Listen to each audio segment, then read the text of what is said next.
예, 여기 제목 그대로입니다.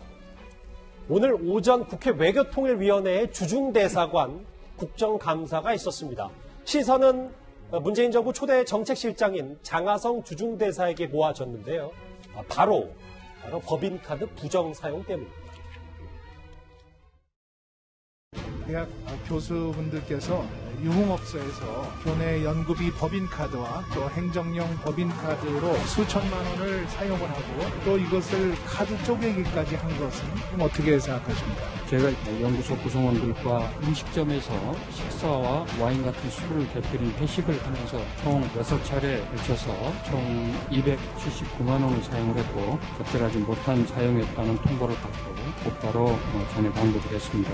이심으로 제가 청구하자는 말씀을 고대 구성원 그리고 국민 여러분들께 청구하자는 말씀을 드립니다.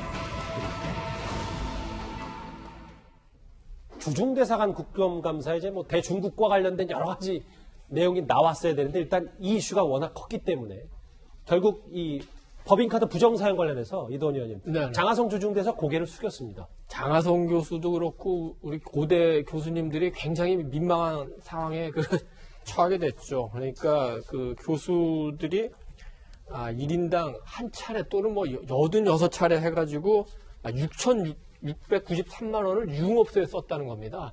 그 중에서는 우리가 대표적인 유흥업소로 아는 여종업원이 서비스하는 업체들도 있었다고 하니까 굉장히 학생들 앞에서 고개 들기 어려운 상황인 것 같고, 장 교수는 2016년 3월부터 2017년 4월까지 그러니까 문재인 정부로 들어오기 이제 직전이 되겠죠. 그렇죠. 그때 6일 동안 법인카드로 모두 279만 원을 썼다는 건데 한 40만 원짜리 쓴 것도 있고 그거는 많거나 적거나 하는 것도 있는데 물론 이제 연구소 사람들이랑 회식했다는 건데 음식도 먹고 와인도 마시고 카드로 연구소 카드로 와인까지 마실 수 있는 건지는 모르겠습니다. 아무튼 금액이 많이 나오니까 고대 법인카드, 그 다음에 연구소 카드, 그 다음에 직원들 인건비 주는 카드 이렇게 섞어가지고 쪼개기 수법으로 이제 그렇죠. 결제를 했다는 건데 이 문제가 제기되니까 장 교수는 사실 잘 몰랐다 얘기를 하는데 이전에 장 대사가 내가 강남 살아봐서 아는데 한번서 얘기한 적이 있지 않습니까? 카드도 써봤으니까 아실 텐데 그렇게 사용하고 조금 발뺌하는 모습을 보이니까 우선 고대 교수들 전체에 대해서 학생들이 굉장히 분노하고 있고 특히 이제 장 교수는 이전에 여러 가지 사회적 문제에 대해서 학생들에게 청년들이 분노해야 된다고 가르쳤기 때문에 예. 그 가르침을 받은 고대생들의 분노가 주로 이제 지금 장 교수, 장 대사에게 지금 향하는 것 같습니다. 주중대사뿐만 아니라 문재인 정부의 핵심 참모였기 때문에 이 논란이 더 크게 불거진 측면도 있는데요. 장하성 대사 오늘 유흥업소에서 법인카드를 쓴 거 아니냐 이 논란에 대해서는 일단 부인을 했습니다. 제가 갔던 음식점에서 반주와 와인이나 맥주를 마셨고 개방된 홀에서 음식점이 있고 일부 별도의 방이 있는데 저는 거기를 이용한 적이 없습니다. 법인카드 부정사용 논란에 대해서 처음으로 오늘 발언을 한 거기 때문에 본인도 확실하게 사과할 건 사과하고 인정할 건 인정하는데 어디까지는 그렇게 하지 않았다. 상당히 구체적으로 오늘 증언들을 했습니다. 저 식사를 했는데 거기에 별도의 방인데 거기는 간 적이 없다 이렇게 말씀을 하시는데 거기 간 적이 있으신지 없는지 그걸 CCTV 볼 수 있는 것도 아니고 시간이 지나서 어쨌든 장대사에 저렇게 사과를 하니까 일단은 본인이 잘못한 부분을 인정하고 또 금액도 환급했다는 거 아니겠습니까? 예. 그러니 더 이상 이제 문제될 것 같지는 않은데 어찌됐든 간에 장하성 교수가 가지고 있는 상징적인 의미들이 있잖아요. 예. 고대 내에서도 어떻게 보면은 타교생이 봤을 때 고대에서 가장 유명한 교수 한 사람 뽑아라면 다 장하성 교수 뽑았을 겁니다. 대부분 아마. 그리고 현 정부에도 초대 정책실장을 지냈고 굉장히 어떻게 보면 좀 깨끗하고 뭔가 좀 진취적이고 진보적 이런 이미지들이 있는데 그 장하성 교수가 주중대사가 가지고 있던 그런 좋은 이미지가 이 법인카드 부정소양 문제 하나로 그냥 싹 좀 많이 퇴색된 부분들이 있죠. 그러니까 결국 그거를 본인이 다시 이제 좀 회복하기 위해선 중국 대사로서 혁혁한 업무 성과를 내야 될 텐데 글쎄 모르겠습니다. 장하성 중국 대사가 외교 전문가가 아니고 중국 전문가가 아니기 때문에 중국 대사로서 어느 정도 역할을 했고 앞으로도 얼마나 좋은 역할을 해서 이 본인이 어떤 실추된 이미지를 회복을 할지 그건 잘 모르겠습니다. 저도. 장하성 주중대사의 이런 해명에도 고려대학교 내부 게시판을 통한 재학생들의 비판은 잇따르고 있는데요. 특히나 문 대통령이 삼고초려로 영입했을 만큼, 드릴 만큼 문재인 정부의 핵심 참모였기 때문입니다. 과거 장하성 대사의 목소리 듣고 오겠습니다.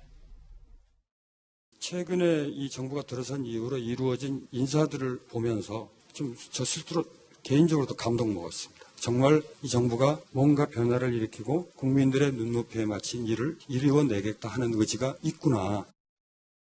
모든 국민들이 강남 가서 살려고 하는 건 아닙니까? 살아야 될 이유도 없고 거기에 삶의 터전이 있지도 않고 저도 거기 살고 있기 때문에 제가 거기 있기로 했습니다.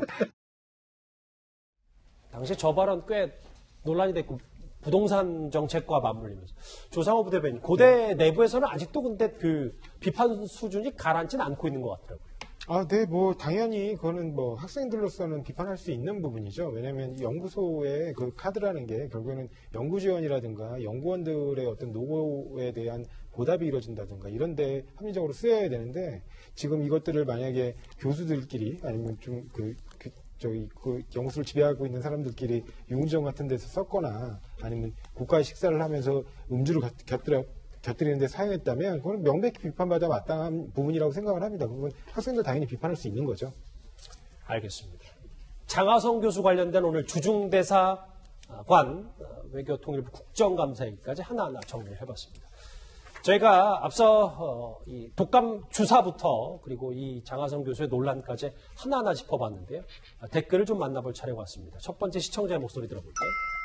네. 유흥업소가 아닌 음식점에서 썼다고요. 음식점으로 위장한 유흥업소잖아요. 뭐 꽤 비판 목소리를 내신 분들도 있고요. 네. 추 장관이 윤석열 총장의 상급자다. 상사 말 따라야 하는 건 조직의 기본 아닌가? 라는 말씀도 있습니다. 내일 윤석열 총장이 국회 국감 나와서 정권 민낯을 시원하게 폭로했으면 좋겠다라는 말씀을 주신 분도 계시고요. 네. 여당에서 화합 못해서 집 나간 사람인데 야당에서 서울시장 후보 코미디하냐 금태섭 전 의원을 겨냥한 댓글도 있습니다. 또 하나 볼까요? 무슨 이런 나라가 다 있나 싶다. 독감 예방하려다가 생목숨 잃는 나라. 일단 우리 보건당국은 예방접종 중단까지는 검토하고 있지 않은데 일단 국민들의 불안감은 좀 높은 것 같습니다. 바로 이어서 실시간 검색어도 만나보도록 하겠습니다. 독감 백신 사망과 방금 전에 짚어봤던 정경 총장의 얘기까지 있는데요. 그리고 금태섭 전 의원의 얘기, 탈당 소식도 많이 관심을 받고 있고요. 오늘이 경찰의 달이고 한국 프로야구를 대표하는 강타자죠. 한화의 김태균 선수가 은퇴를 선언했다라는 얘기까지 실시간 검색어로 다 있습니다. 이 정도면 다 정리가 된 것 같습니다. 다음 주제 정말 오랜만에 연예가 소식으로 한번 가보겠습니다.